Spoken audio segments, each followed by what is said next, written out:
Chapter 14 regional powers करेंगे हम आज। इस चैप्टर को हम 2 या 3 पार्ट्स में करेंगे। सभी पार्ट्स आपको वीडियो की डिस्क्रिप्शन में और प्लेलिस्ट में मिल जाएंगे, तो आप एक बार वीडियो की डिस्क्रिप्शन और प्लेलिस्ट को ज़रूर चेक कर लेना। वीडियो अगर आपको अच्छा लगे तो आप लाइक ज़रूर करना और कमेंट करके बताना कि आपको वीडियो कैसा लगा। तो चैप्टर नंबर 14 शुरू करते हैं। The weakening of Delhi Sultanate had begun from the time of Mohammad bin Tughlaq. Mohammad bin Tughlaq, आपको पता है दिल्ली सल्तनत में तुगलक भी आए थे, और मोहम्मद बिन तुगलक के टाइम में जो दिल्ली सल्तनत है वो कमज़ोर होनी शुरू हो गई थी, उसकी ताकत कम होनी शुरू हो गई थी। The sultan were not able to provide effective supervision over the southern provinces. जो सुल्तान के यानी कि दिल्ली सल्तनत के अंडर जो साउथ के जो आप प्रोविंसेस कह सकते हो, साउथ के जो डिस्ट्रिक्ट कह सकते हो, एरियाज़ कह सकते हो, उन एरियाज़ में वो सुल्तान सही ढंग से उसका सुपरविज़न नहीं कर सका, उसकी देखभाल नहीं कर सका सही ढंग से। The result was that during the 15th century many independent kingdoms emerged in India. और इसका रिज़ल्ट ये हुआ कि 15th सेंचुरी में बहुत सारे जो स्वतंत्र जो राज्य हैं उनका उदय हुआ इंडिया में। जो भी लोकल राजा थे या लोकल रीजनल जो पावर्स थी वो उभरने लगी।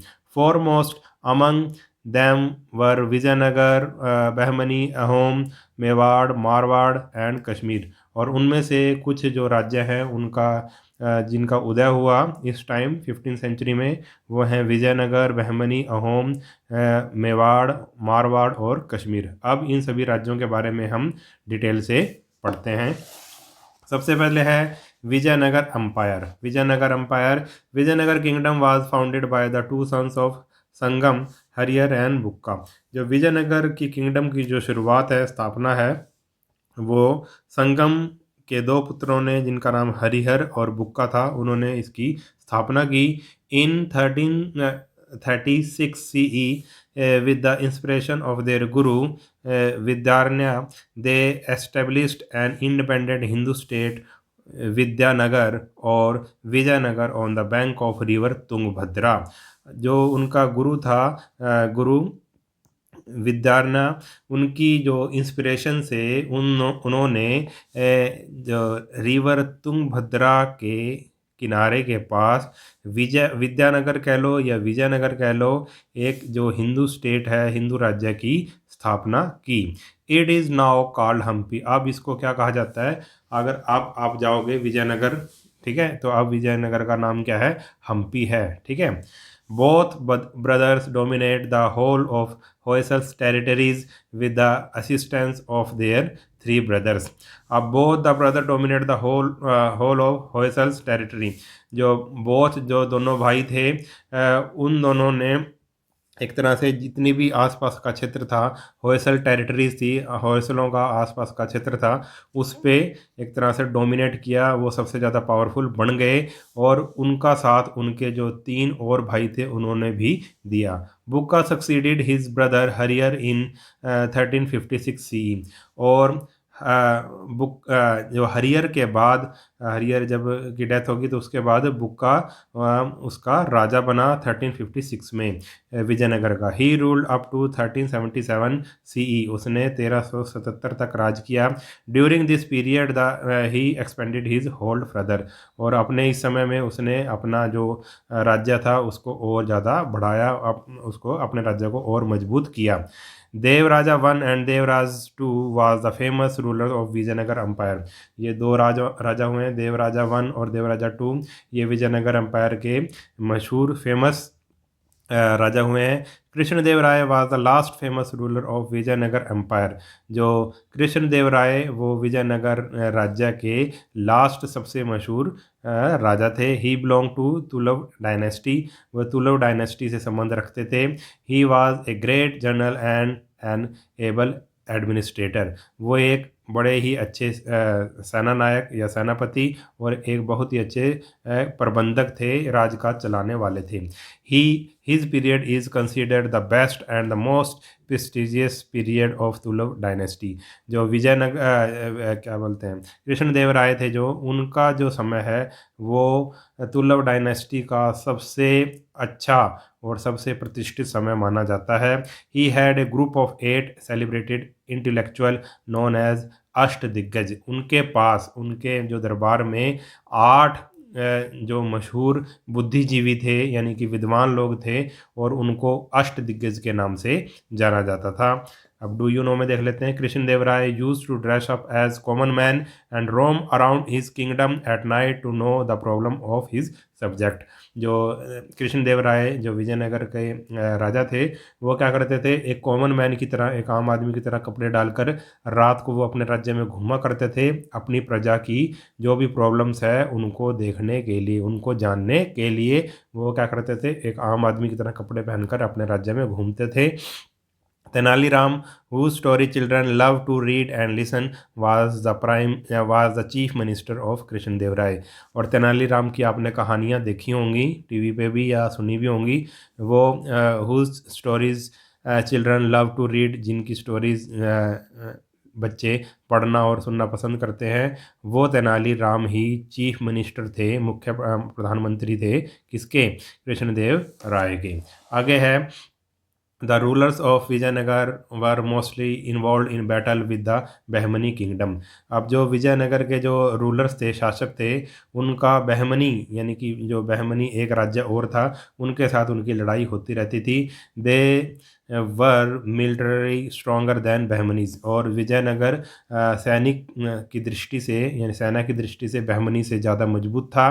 The main reason for the conflict was the domination on Raichur Doab which was very rich and fertile area. और इन दोनों की लड़ाई का मेन रीज़न ये था कि वो दोनों, विजयनगर और बहमनी, किस पे कब्जा करना चाहते थे, रायचूर दोआब पे कब्जा करना चाहते थे। दोआब का मतलब मैं आपको बता देता हूँ। ये उर्दू का शब्द है दो आब, ठीक है। दो का मतलब तो आपको पता है टू होता है, और आब का मतलब क्या होता है, आब का मतलब होता है नदियाँ। यानी कि दो आब जहाँ पे भी आ जाए, दो आब का एरिया, दो आब का एरिया का मतलब क्या है, ऐसा एरिया जो दो नदियों के बीच में पड़ता हो, ऐसी मतलब ज़मीन जो दो नदियों के बीच में आती है उसको दो आब एरिया कहते हैं। दो का मतलब टू और आब का मतलब रिवर्स, नदियाँ। और ये ऐसा एरिया होता है जो बहुत ही ज़्यादा उपजाऊ होता है फसलों के लिए, इसमें बहुत अच्छी फसल उगती है।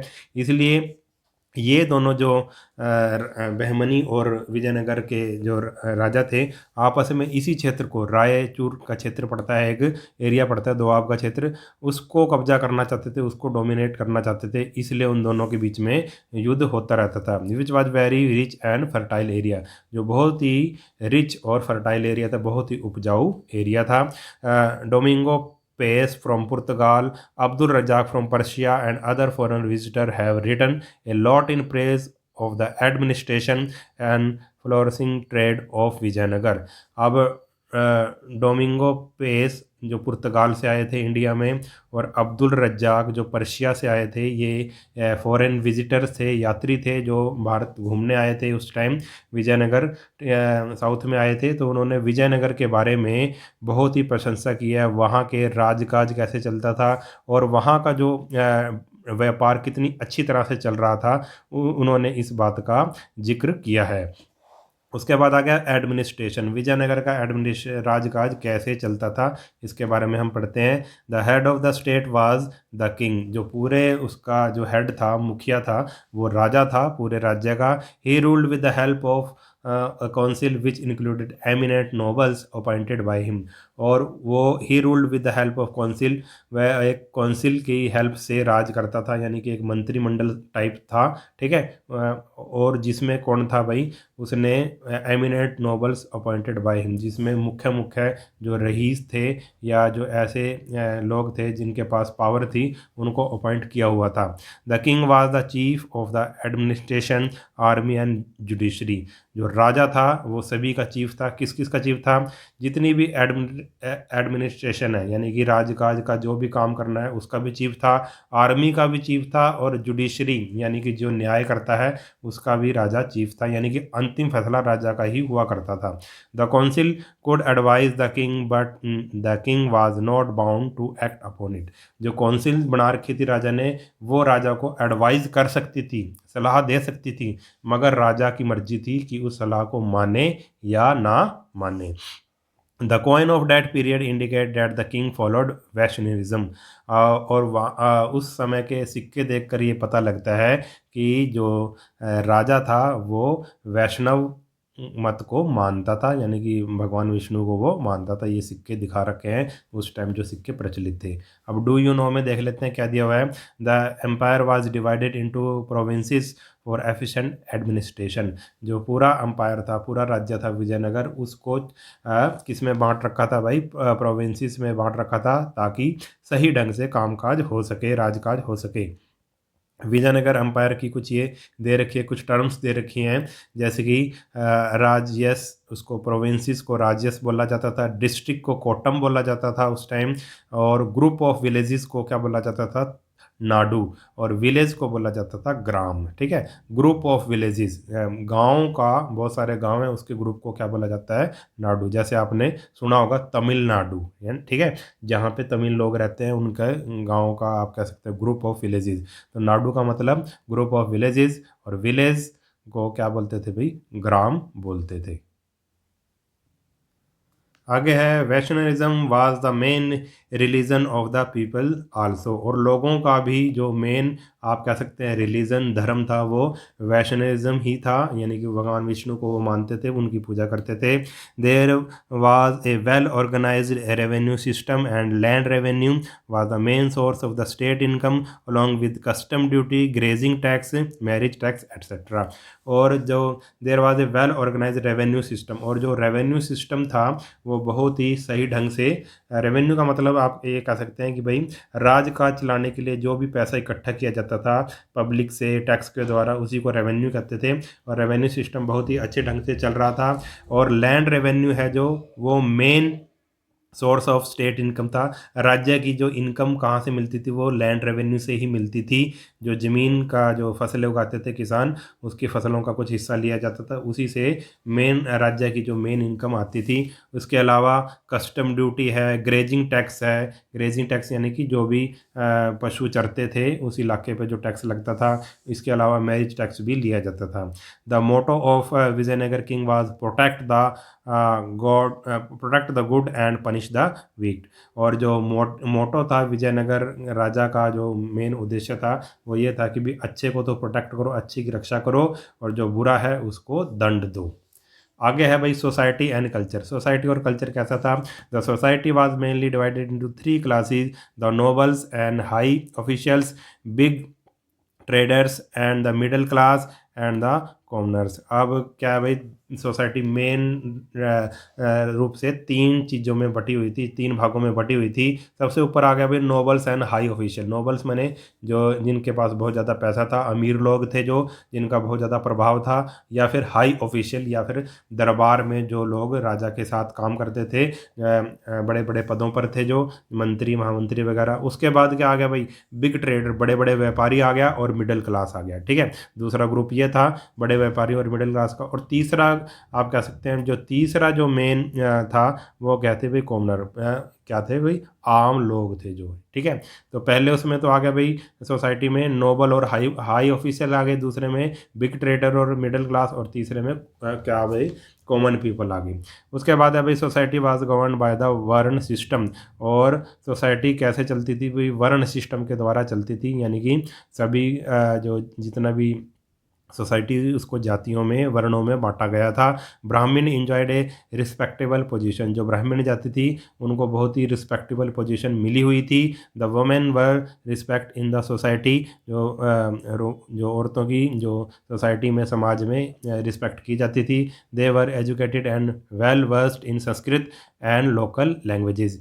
उन्हें जो उन्हें अच्छी शिक्षा प्राप्त थी स्त्रियों को, और उनको संस्कृत और जो लोकल भाषाएं वो भी अच्छी तरह से आती थी, उनका भी ज्ञान उनको होता था।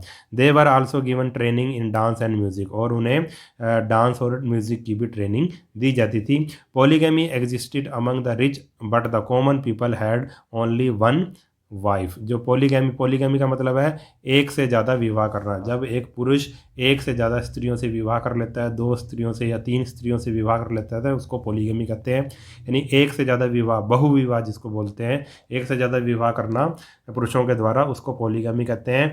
तो उस टाइम जो रईस लोग थे, जो अमीर लोग थे, वो क्या करते थे भी, पॉलीगैमी करते थे, एक से ज़्यादा विवाह करते थे। मगर जो कॉमन पीपल थे उनके वो सिर्फ एक ही शादी करते थे। Sati system and child marriage were also prevalent. उस टाइम सती सिस्टम भी चलता था और जो चाइल्ड मैरिज, बाल विवाह भी प्रचलित था। There were devadasi in the temples for performing puja. और जो मंदिरों में क्या होती थी भाई, देवदासीज होती थी, जो उनका काम क्या होता था भाई, पूजा करना होता था मंदिरों में। Education was mainly imparted in temples and मठ्स where which were given grants by the king. और एजुकेशन कहाँ दी जाती थी भाई, मंदिरों में दी जाती थी शिक्षा, और मठों में दी जाती थी। Which were given which were given grant by the king. और मंदिरों और मठों को पैसा कौन देता था भाई, शिक्षा देने के लिए वो राजा के द्वारा दिया जाता था। Sayana was a great scholar of Sanskrit who wrote commentaries on Vedas. अब सयाना एक ग्रेट स्कॉलर था, एक विद्वान था संस्कृत का, जिसने वेदों के बारे में कमेंट्रीज लिखी हैं। यानी कि वेदों की उसने क्या की है, एक तरह से व्याख्या की है। वेदों के बारे में एक तरह से अनुवाद किया, उसको खोलकर बताया है, उसकी व्याख्या की। Mahanavami festival was celebrated with great Joy and enthusiasm. जो महानवमी का जो फेस्टिवल है वो बड़े ही जॉय के साथ, खुशी के साथ और उत्साह के साथ मनाया जाता था। Hindus dominated the population but people of other religions also lived in peace and harmony. जो उस टाइम जो पॉपुलेशन थी, वो जनसंख्या थी, वो उसमें अधिकतर हिंदू थे, मगर जो दूसरे धर्म थे वो भी शांति और प्रेम से रहते थे। आर्ट एंड आर्किटेक्चर के बारे में हम पढ़ेंगे। Vijayanagar had many beautiful palaces and temples. जो विजयनगर में बहुत ही सुंदर क्या थे भाई, पैलेसेस, महल और मंदिर थे। Vitthal Swami and Virupaksha are the most famous temple. Vitthal Swami का टेम्पल मंदिर और विरूपक्ष का मंदिर सबसे प्रसिद्ध मंदिर थे, सबसे प्रसिद्ध मंदिर हैं। It is said that the city was surrounded by 7 walls. ये कहा जाता था कि भाई ये जो विजयनगर का जो सिटी थी, शहर था, वो 7 दीवारों से घिरा हुआ था। Large pillar also known as Kalyan Mandap and very high gateway are some of the salient feature of these temples। और लार्ज पिलर, इसमें क्या होते थे, बड़े बड़े खम्भे होते थे इसमें, जिसमें हॉल, खम्भों में क्या बना होता था भी, हॉल बना होता था खम्भों के ऊपर। और क्या भाई उसको कल्याण मंडप कहते थे। एंड वेरी हाई गेटवे, और बहुत ही इसमें क्या होते थे भी, गेटवे होते थे ऊंचे ऊंचे। इन मंदिरों की कुछ विशेष खासियत थी। Life size statue of kings and queens are the finest example of the art of sculptures। और लाइफ साइज स्टैचू बनाए जाते थे किसके भाई, किंग्स के और क्वींस के, और जो उस समय की मूर्ति कला के मतलब बहुत ही अच्छे एग्जाम्पल्स हैं। Sanskrit, Telugu, Tamil and Kannada language and their literature is a valuable contribution of this period. और इस पीरियड में संस्कृत में, तेलुगु में, तमिल ने, कन्नड़ा में, इन भाषाओं में किताबें लिखी गई, लिटरेचर लिखा गया। ठीक है, उस समय का ये एक आप कह सकते हैं भाई वैल्यूएबल, एक महान क्या है ये कंट्रीब्यूशन है कि भाई इन सभी भाषाओं की उस समय क्या हुई भाई, विकास हुआ। संस्कृत का, तेलुगु का, तमिल का, कन्नड़ा, ठीक है, इन सभी लैंग्वेजेस में कई किताबें लिखी गई।